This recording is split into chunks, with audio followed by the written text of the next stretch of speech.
breaking news basanga Congo na bandako bino bobo meseni vraiment tuuti kokutana mpepo sikoyo kuuta Paris tuuti Manchester Airport sikoyo tuzo mandako alors sango ya Congo ezali vraiment makambo kitoko ezosala matera Congo ba congolais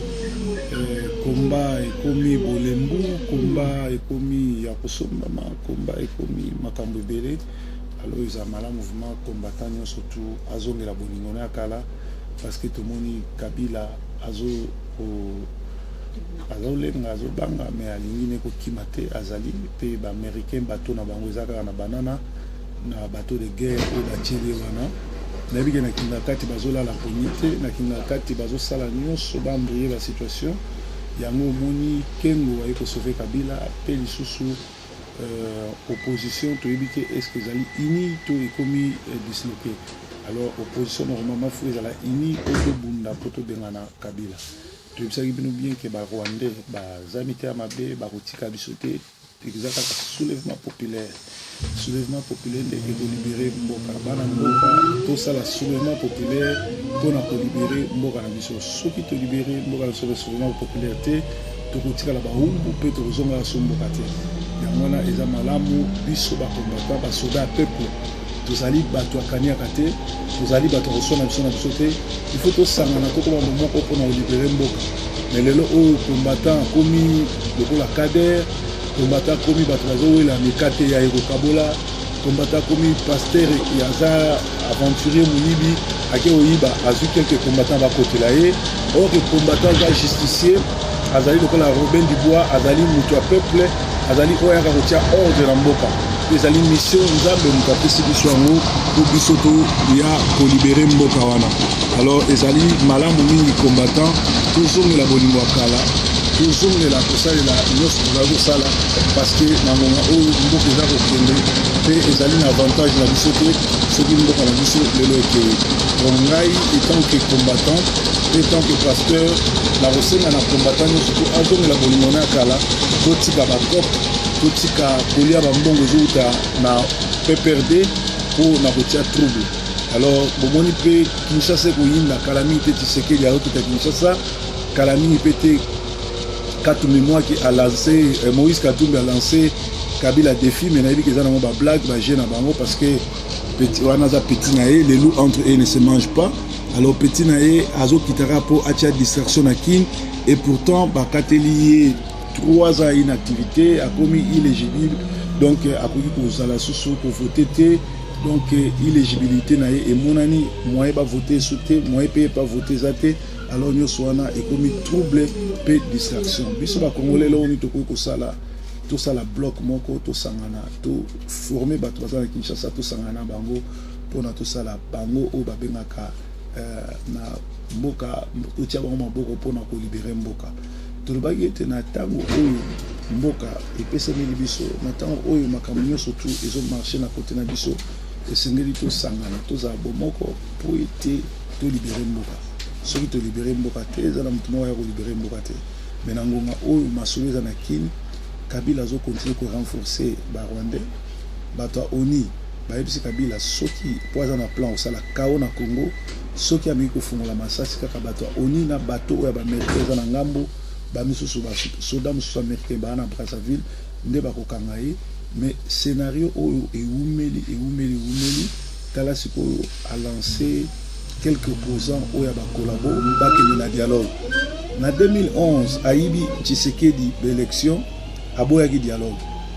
na 2016 aboyaki dialogue na 2011 aboyaki dialogue sikoyo mandat na ye esili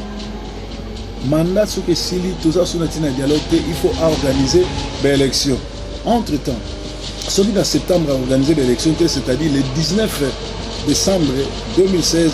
Kabila alongwe président ba américain se ba yebisi ONU yebisi Union européenne yebisi alors problème à makasi kotikali wana ba américain ba lobby Union européenne lobby mais peuple congolais ba royeba kazolo ba soki abimi alati mécontentement na ye on a toujours soutenu opposition na ba marche surtout ba rosala ba démarche ba rosala ba marche ba rosala que le Malibanda ba ville morte ba banda déjà pour frapper pour élever ça peut perdre. Entre-temps, bango kuna bazo continuer la jeune à bango, mais tu féliciter ba Kinois ba boya iko bima ko soutenir Kanyama et Terminator. Lisusu bato lokola ba Papa Molière bazo sala ba dernière aventure pour Saranate. Papa Molière a salé la immigration ba vidéo. Papa Molière a salé la ba gouverneur makamio surtout immigration vidéo. A salé la ministre vidéo. A salé la bana ba vidéo bana ya nini vidéo. Mais à ça, il n'y a jamais Makamboli Kaka na Kivu, na Est Kivu, la vidéo. Entre-temps, dans le moment où nous dit que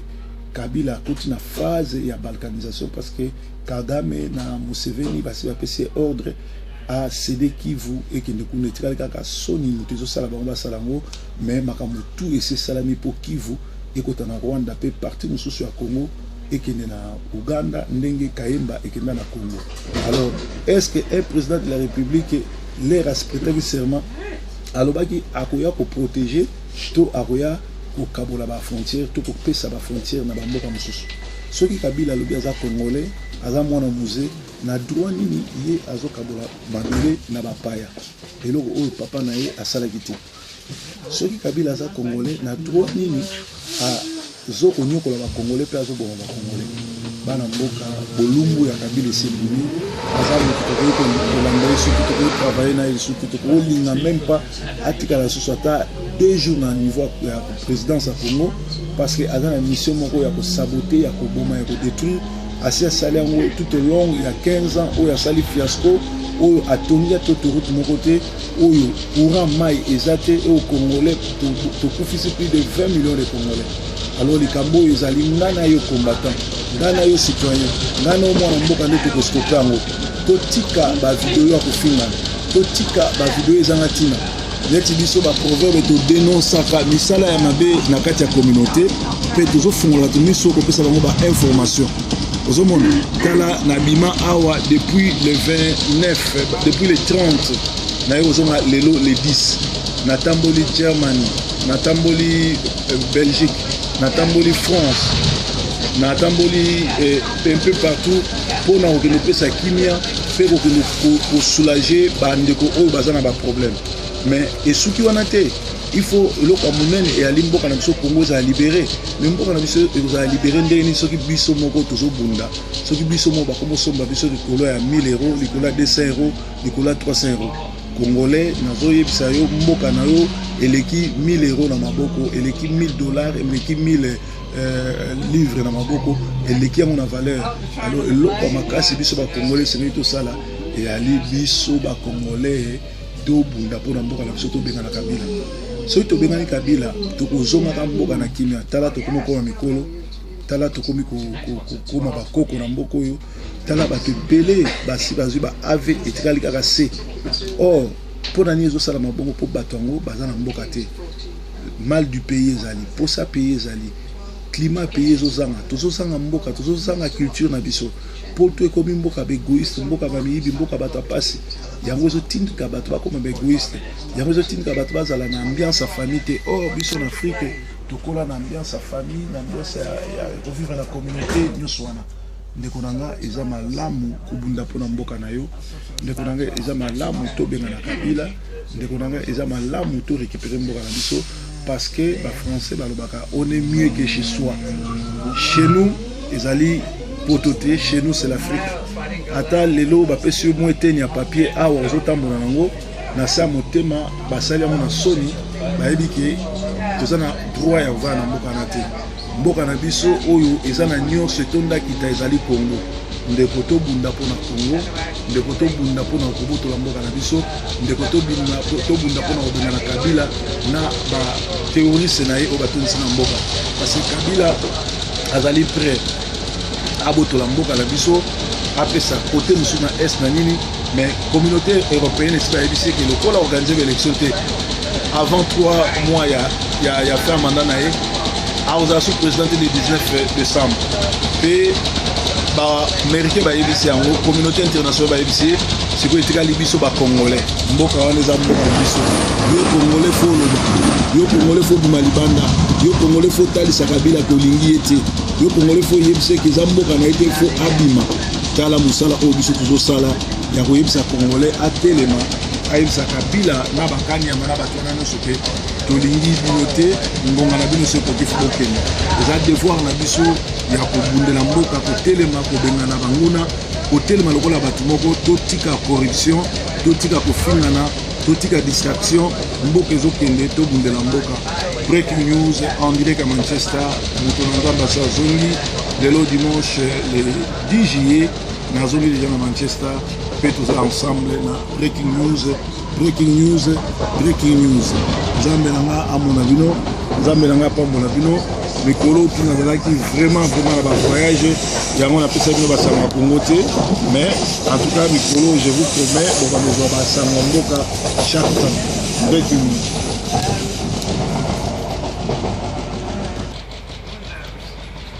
Manchester City Stadium tozongi Manchester na kati ya breaking news en direct ya Sentinel TV pe Softkins TV. Proverbe 30 azongi basango ya Congo pe e bandi mbala moko tozali bongo na Manchester déjà après plus de 2 semaines tozalaki libanda nzambe akendeki na biso pe azongi na biso. Merci na bato nyonso bayambinga na Germany bayambinga na Paris bana ya moisson mondiale. Merci na musala nyonso salama ba oyo tomonanaki te samedi ya lobi na komprenaki bamisusu bazalaki na bafeti bamisusu bakendeki makambo ya famille nayebi ke samedi prochain bokala ebele epa mama Rite donc nzambe azwa lokumu. Merci bana ya Sentinelle TV bana oyo ya la moisson mondiale.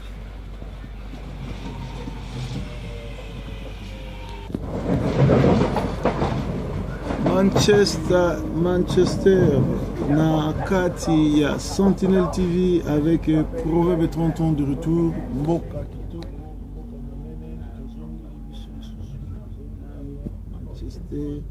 Manchester.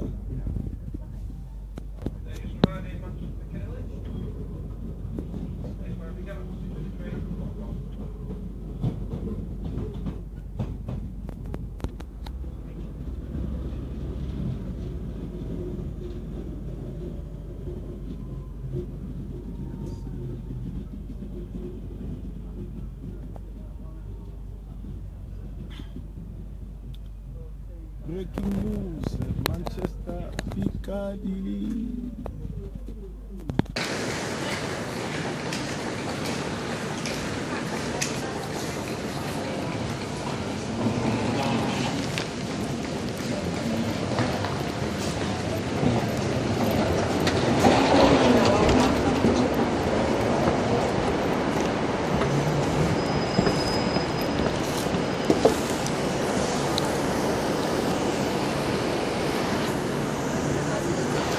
Breaking news.